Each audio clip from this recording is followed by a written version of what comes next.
Je vivais à la campagne, le club aéronautique à l'Arnold. Les dimanches en particulier, il y a beaucoup de gens qui pilotaient les avions.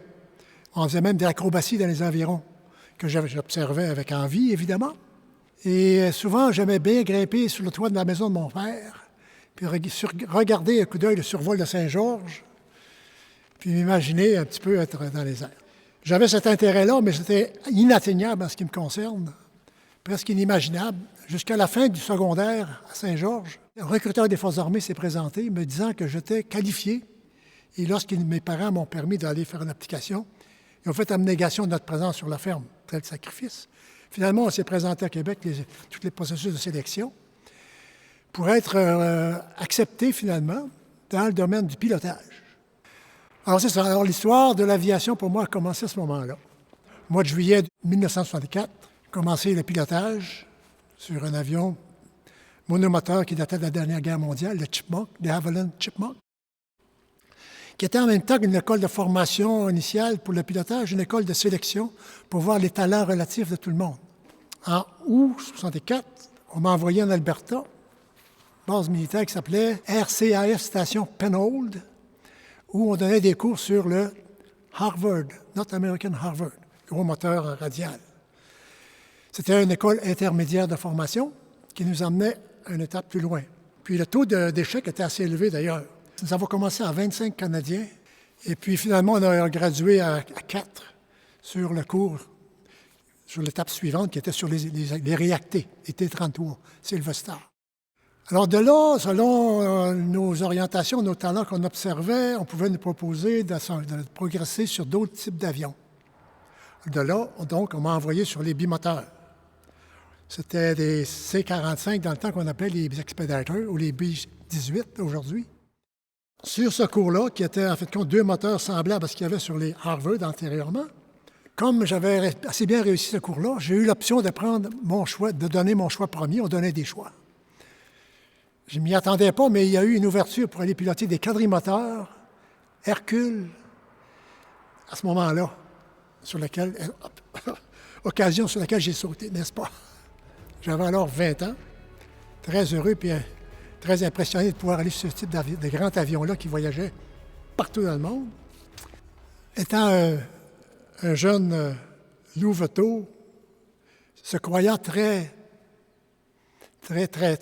bon, trop bon, on nous a vraiment ramenés à être très humbles parce que, dans le fond, les pilotes d'alors, on se souvient qu'en 1966, ça faisait 21 ans que la Deuxième Guerre mondiale est terminée. Les pilotes qui avaient 19, 20, 20 ans étaient encore dans les Forces armées et ils étaient là sur des quadrimoteurs. Et il y en avait vu d'autres. Puis on a commencé à apprendre, on a réalisé qu'on connaissait à peu près rien dans tout ça, là. Puis un des défis pour moi, c'était à cet âge-là, de gagner la confiance de mes pairs et des gens plus âgés que moi pour qu'on me donne un commandement d'avion. C'était le grand défi. À l'été 69, j'ai été appelé, je me suis qualifié pour aller prendre le cours de commandant de bord. Nous faisions énormément de vols pour l'OTAN à ce moment-là, inclus pour le NORAD avec les missiles d'alors. Bagotville, qui était une base militaire avec des ogives nucléaires. On allait en Europe supporter les bases de l'OTAN. Il y en avait une en France dans le temps, il y en avait en Allemagne, il y en avait un peu partout, même en Égypte, la bande de Gaza. Il y avait une base qui s'appelait El Arish, à Chypre, parce qu'on voyait partout. Au travers de tout ça, on nous donnait des vols d'entraînement pour nous familiariser à d'autres régions du monde. On avait des vols d'entraînement multi-équipages, des fois pour faire un tour, par exemple, en Amérique du Sud. Et des vols autour de l'océan Pacifique, passant par Hong Kong, les îles Hawaï, etc., la Louisiane. Extraordinaire comme expérience. On transportait des passagers. Nos missions étaient également pour entraîner les parachutistes, faire du largage de cargo, des voyages dans le monde, de réapprovisionnement des bases nordiques en mazout pour leurs génératrices, comme à Alerte, à 400 000 nautiques du pôle Nord. Il y a une base de radar qui est toujours active. On passait également par justement une base américaine qui était au Groenland, à Thulé. Donc c'était une expérience très variée, grandiose. Dans tout ça, moi, je rêvais d'une carrière civile. Entre-temps, j'ai fait mes cours de théorique pour obtenir une licence de pilote de ligne. Et à l'automne 1970, j'ai fait application pour Air Canada, puis Canadien Pacifique à ce moment-là. Une entrevue plus tard, j'ai été accepté comme candidat pour aller prendre des cours à Vancouver pour Canadien Pacifique sur des avions DC-8. Alors, j'ai demandé de libérer les forces pour le mois de janvier. J'avais une maison mobile à ce moment-là, à Ottawa. Entre Noël et le jour de l'an, la maison mobile prenait le train, s'en allait à Vancouver. Donc, entre Noël et le jour de l'an, alors que mon maison mobile était prête à décoller du spot, du lot, j'apprends que mon cours avait été annulé. Mon téléphone avait été débranché. On n'avait pas pu me rejoindre. On remet la roulotte. Je retourne aux forces. J'avais encore 2 jours pour me faire application pour demeurer. Vous ne pilotez plus les Hercules. On vous envoie à un poste de recrutement dans le Bas-Saint-Laurent, basé à Rimouski, à plein hiver avec une maison mobile. Alors, tout le bras de camp bas, j'étais marié, j'avais un petit enfant. Et puis, donc, on a déménagé en plein hiver à Rimouski. Alors, j'étais un petit peu, à ce moment-là, j'avais un poste d'officier et de recruteur dans une équipe qui était basée à Rimouski, qui était responsable de tout le Bas-Saint-Laurent, inclus Edmundston jusqu'à Rivière-du-Loup, et également la Matépédia. C'était des bons travailleurs, ils étaient réalistes, puis on avait des très bons candidats qu'on pouvait réussir à engager, à enrôler. J'étais dû pour un transfert, donc à l'été 1974. Donc, on m'a envoyé typiquement à l'école de formation des pilotes à Saskatchewan comme instructeur sur les tutors. Les snowbirds ont commencé en 1974 à Moose Jaw, quand je suis arrivé par là. En tout cas, je suis devenu instructeur sur ces avions-là. Puis après 1 an, officier de la sécurité aérienne sur la base pour les programmes de prévention d'accidents. Dans mon travail, après 1 an à Saskatchewan comme instructeur sur les tutors, j'ai eu un poste plutôt administratif pour gérer les incidents, les accidents, les enquêtes, les comités d'enquête sur des gros accidents, des choses comme ça. Alors, ça m'a amené à, justement, je suis arrivé sur des écrasements.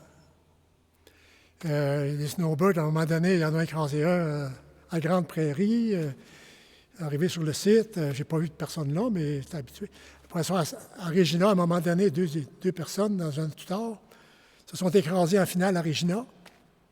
Puis un hélicoptère, on était là dans 15 minutes. On arrive là, tout est là, là. Puis on voit tous les dégâts, puis les gens qui sont décédés, là. Ça m'est arrivé 2 fois d'arriver sur des écrasements comme ça. Donc, c'était des gens qu'on connaissait. C'était quand même assez, je dirais, choquant, désappointant de voir que ça n'était pas sauvé alors qu'ils sont assis sur un siège éjectable et qu'ils avaient eu l'occasion de s'éjecter antérieurement. De là, on m'a envoyé au collège militaire, à un poste au sol, comme membre du personnel. Donc, j'ai été officier des carrières qu'on appelait là-bas pour aider à orienter et à gérer les carrières des élèves officiers au collège militaire. Et j'étais là pendant 4 ans. Quand j'étais à Saint-Jean-sur-Richelieu, le collège militaire avait un petit club aéronautique pour les élèves officiers. Et j'ai demandé au collège militaire s'ils voulaient qu'on fasse partie de ce groupe-là. Alors, on a accepté de déposer un certain montant pour faire partie de la coopérative de vol, pour permettre aux élèves officiers de faire du vol sur les heures où il y avait du temps de loisirs pour ces activités-là. Alors, j'étais impliqué là-dedans comme pilote, également pour donner des vérifications sur les avions. En tout cas, j'ai fait des heures là encore. À la fin de ma mutation à Saint-Jean, on m'a envoyé sur les hélicoptères à Bagotville en 1982. Donc, de là, transfert là-bas, on m'envoie sur un cours de formation sur hélicoptère à Portage-la-Prairie, à Saskatchewan, d'une durée de 2 mois et quelque chose, sur l'avion qu'on appelle le Jet Ranger. Donc, là, débuté mon travail comme responsable de l'équipe de sauvetage sur hélicoptère, dont la raison principale d'existence était pour aller rescaper des pilotes de chasse qui pouvaient s'éjecter dans les alentours, puis arriver le plus rapidement possible. Rôle secondaire était d'aider également la Sûreté du Québec dans des cas d'écrasement d'avions, de petits avions, d'évacuation militaire d'une personne malade dans un chalet, ce genre de choses-là, rechercher quelqu'un perdu en forêt. Alors, c'était un travail très intéressant. À Bagotville, pendant 4 ans, J'ai accumulé environ 700 heures d'hélicoptère à ce moment-là sur on appelle ça le Huey, UH-1, utilisé au Vietnam partout. C'était vraiment un avion du temps du Vietnam. Et donc, l'année suivante, j'ai déménagé à Toronto. J'ai eu une mutation au centre de sélection du personnel navigant à Donsview, Toronto. Alors, on a déménagé toute la famille. On a vendu notre maison à Chicoutimi, déménagé, on a acheté une à Toronto, à Richmond Hill.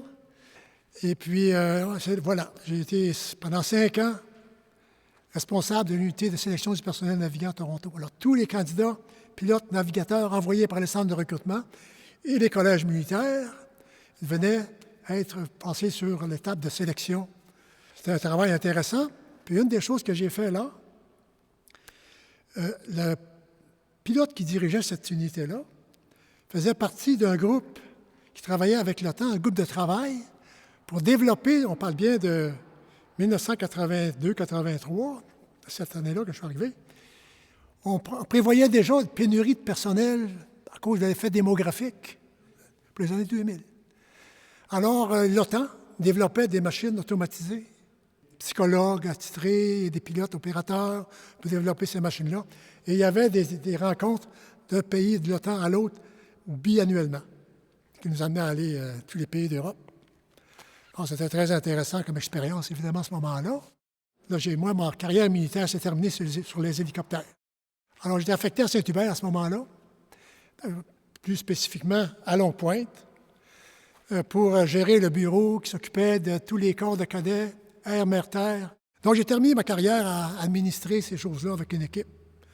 Mais disons, ce n'était pas quelque chose qui me stimulait énormément. C'était très administratif, puis moi, je suis une personne assez manuelle, comme on avait pu voir. Et je m'ennuyais beaucoup d'autres choses. Puis moi, j'étais prêt à partir. J'avais plus de 30 ans de service. J'avais 48 ans. Donc, là, j'ai terminé ma carrière militaire. Après ma retraite, les forces me donnaient 2 ans pour déménager l'endroit que j'aurais pu choisir partout dans le pays. Comme mon épouse venait de la Beauce également, ma parenté, eh bien, nous avons opté de revenir à Saint-Georges. Comme on dit, le Beauceron sort de la Beauce, mais souvent il y revient. Alors, je suis revenu ici 1 an après, en 1995. Mais entre-temps, ça faisait quand même 15-20 ans que j'étais membre du Club aéronautique de Beauce. En 1993, alors que je demeurais à Saint-Bruno, j'ai construit avec mon frère un garage d'avion ici à l'aéroport. Donc, 2 ans plus tard, j'ai amené mon avion. Globalement, je suis très satisfait de ma carrière de pilote, d'avoir vécu toutes les expériences internationales, de voir la formation en groupe. Tout ça fait que ça me satisfait pleinement comme carrière militaire. Je suis fier de l'avoir fait. J'en garde des très bons souvenirs. Et puis, si la condition médicale demeure, eh bien, je le ferai jusqu'à ce que le diable m'emporte.